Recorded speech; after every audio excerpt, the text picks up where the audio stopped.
Processus électoral déjà contesté anticipativement, bien sûr, par l'opposition, l'Église catholique, sous prétexte que le pouvoir en place prépare déjà une tricherie à tous les niveaux, mais en synergie avec la CENI qui est dirigée par Denis Kadima, selon les autres. C'est un ressortissant de l'IDPS où il est de mèche, je peux dire comme ça, avec le pouvoir en place. Est-ce qu'on peut dire que le pouvoir en place prépare une tricherie? Parce qu'apparemment, les préalables de l'opposition ne sont pas toujours respectés. Oui, mais c'est ce que moi je continue à dire à mes amis du pouvoir. Vous voyez, quelqu'un peut vous demander de faire le but du fichier électoral, mais tantôt lui-même n'a pas des experts. Mais c'est un piège. Plus vous vous entêtez à ne pas leur donner ce qu'ils veulent, plus eux continuent à dire que vous voulez tricher. Même si vous n'avez pas la tendance de tricher, même si nous tous nous sommes conscients que le pouvoir va tricher. Nous sommes très conscients que le pouvoir va tricher. Même moi qui vous parle, donc vous le confirmez? Je sais que le pouvoir va tricher.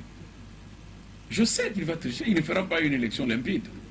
Sans tricherie en Afrique, c'est impossible. Donc donnons raison à ceux qui disent que Denis Kadima je ne touche pas la personne de Denis Kadima.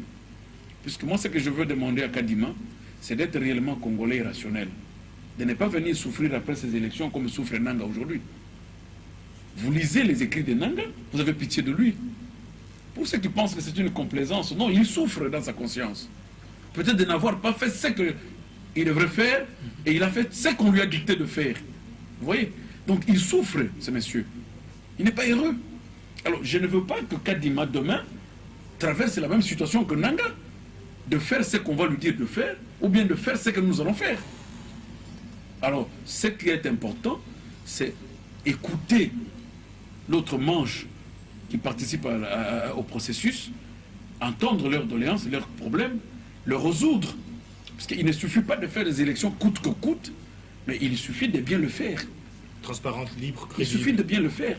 Le peuple congolais peut être témoin de donner même 6 mois à Tshisekedi pour mieux faire des élections que de dire non, on ne lui accorde rien et coûte que coûte on doit le faire en décembre. Pourquoi devons-nous aller en décembre avec un atterrissage forcé au lieu d'aller en mars avec un atterrissage modéré et plus calme et plus apaisant? Roger, une dernière question. Maître Armand, une question directe. Je vous la pose, vous me remettez la réponse. Est-ce que vous êtes d'accord avec la démarche de l'ECC et la CENCO d'auditer de nouveau les fichiers électoraux déjà audités? Moi, je suis d'accord avec toutes les revendications des Congolais et que ces revendications doivent être résolues au pied de leur pater du pays, qui est le président de la République, qui entend toutes ces revendications. Les questions peuvent être soumises à la CENI et la CENI doit répondre. Comment la CENI doit répondre? S'il répond par un non, il y aura des mesures qui seront prises. S'il répond par un oui, ça va nous apaiser. Merci beaucoup. Voilà, nous sommes arrivés à la fin de cette émission, bien que nous avons dépassé bien sûr les minuteurs. Je pense que prochainement, nous allons le recevoir pour parler pas mal de choses. Je vous donne la dernière parole, Maître Armand Lokeka. Vous êtes candidat, député dans votre province du Sankuru, bien sûr. Un dernier mot à ceux qui vous suivent, qu'ils peuvent espérer, si jamais vous êtes élu aux échéances électorales prochaines. Et puis, on clôture notre émission d'aujourd'hui. Je jouerai mon rôle de représentant de ce peuple qui va me voter